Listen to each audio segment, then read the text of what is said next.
Well, good morning everyone. Welcome back to my garden. I am in zone 6B, 7A, Central Virginia in the Piedmont area.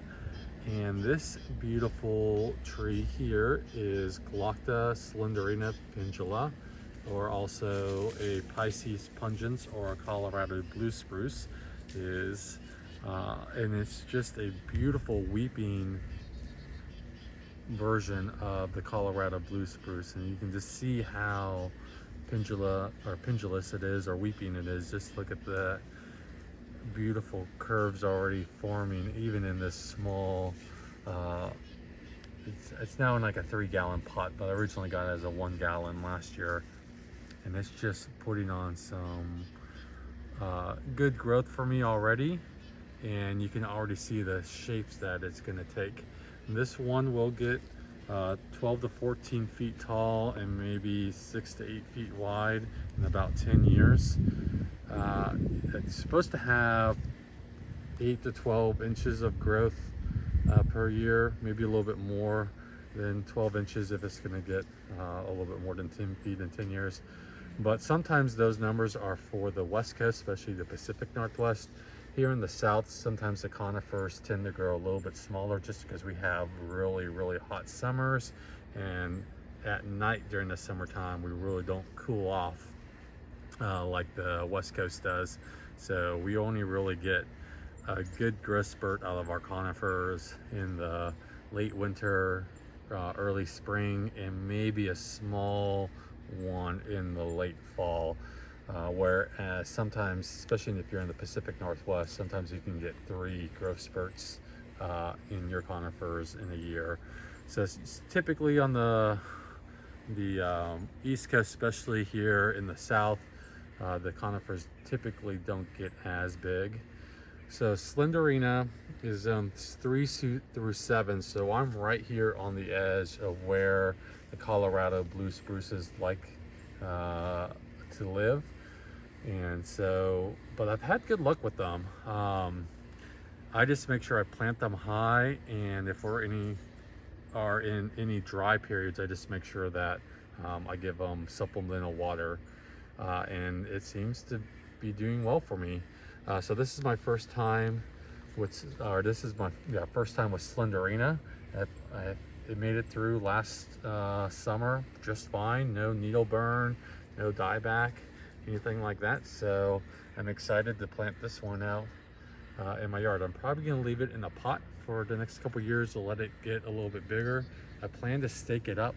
I heard that's kind of like the best thing to do for some of these pendulous plants, especially this one, if you want it to be a little bit more on that slender side. If you don't mind as much if it grows wider, then you can kind of just let it go.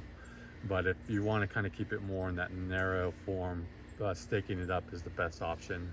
So I think I'm going to probably stake it up to about 4 feet or so, and then I'll start playing with the shape to give it something interesting rather than just kind of being a flagpole type shape with the weeping branches off of it. But that will probably be a few years from now, so I have some time to kind of consider that. So Slenderina also goes by a different name, and sometimes a more common name. It's the blues. So the blues and Slenderina are exactly the same plant. I got this one as Slenderina, so I'm going to call it that just in case something ever comes out in the future saying that they're not the same plant. But from all the research that I've done, they're exactly the same. Growth rate, height, shape, everything is exactly the same. I think early on when it was getting out into the trades, one person put it out into the trade as Slenderina, and then someone else changed the name to the blues.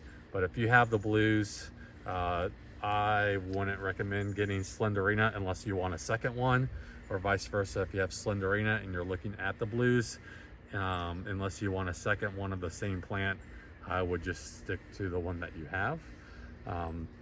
So just kind of keeping, just thought I would kind of pass that information along. Yep, so for me, the Colorado blue spruces can handle actually all day sun for me here in central Virginia. I have a baby blue Colorado blue spruce that's in sun from uh, sunrise basically to sunset, and it does great, but it is mounded up, and I do, like I said, give it supplemental water. And I've kind of noticed the same thing even for Slenderina here.